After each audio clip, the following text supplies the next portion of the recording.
Let me ask you about Justice Kagan's invitation to expound upon comparative risks. I don't know if we got back to that, but before you do that, let me just also focus in on Justice Kavanaugh's question about losing on the merits and the extent to which the answer would be just striking down the 4-clause removal protections. I mean, I appreciate that, but doesn't that create pretty significant risks with respect to the missions of the various agencies? I mean, it's not just we don't have 4-clause removal and the agency continues. That would then, I think, open the door for the president to come in, each new president, and clean house in terms of all of the individuals who are running that agency, notwithstanding their expertise and knowledge and experience and the things that they are doing to promote the mission of the agency.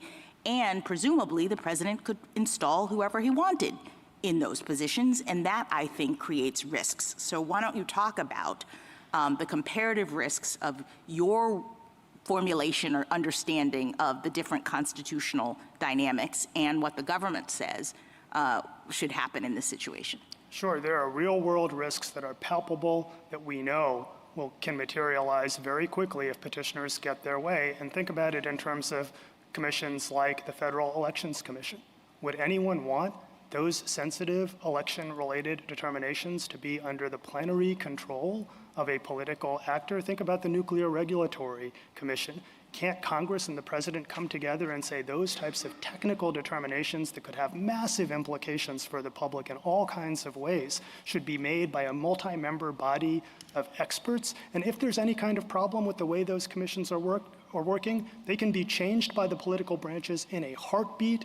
And presidents, as far as we know, are not even trying to change them. It's not like they're coming to this court and telling you, we have a big problem, we've been lobbying Congress, and Congress is just, to Justice Kavanaugh's earlier point, they're just not going along with it, and they're not doing the right thing. Presidents are not even trying to go to Congress to get these 4-clause because presidents have accepted that there could be both an understanding of Congress and the presidency that it is in the best interest of the American people to have certain kinds of issues handled by experts who, and I think you were, in your colloquy with Justice Kagan, you identified the fact that these boards are not only experts, but they're also nonpartisan. So the seats are actually distributed in such a way that we are presumably eliminating political influence because we're trying to get to science and data and actual facts related to how these decisions are made. And so the real risk, I think, of allowing these kinds of decisions to be made by the president, of saying everybody can just be removed when I come in, is that we're going to get away from those very important policy considerations.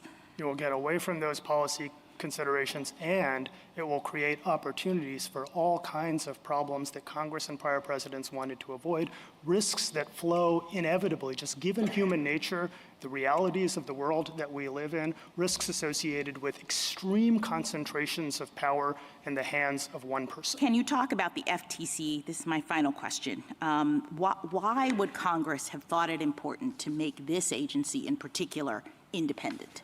I think in large part because Congress had tried it. It experimented with alternatives in the past. They didn't just do this on a whim. They tried to legislate on their own, and they determined that it was not practicable for Congress to exercise its own constitutionally enumerated authority to regulate commerce by, for example, specifying ex ante all the different things that would constitute unfair methods of competition. And so what they wanted was an expert agency that could take on that task and that would be insulated from political pressure, not just emanating from the president, but emanating from Congress too. Congress is giving away its own power to some extent. So your point is that they were doing something important for the interests of the American people, not with an effort to try to strip the executive of any authority or anything like that, but to fulfill its own Article I obligations to legislate in the best interest of the American people. Absolutely, and in a lot of ways they're giving the president more power than he had before, because the president wouldn't have the authority to determine what are unfair methods of competition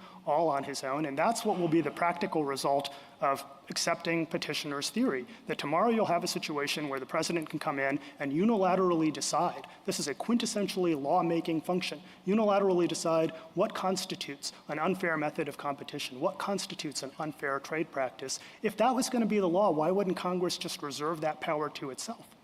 Thank you.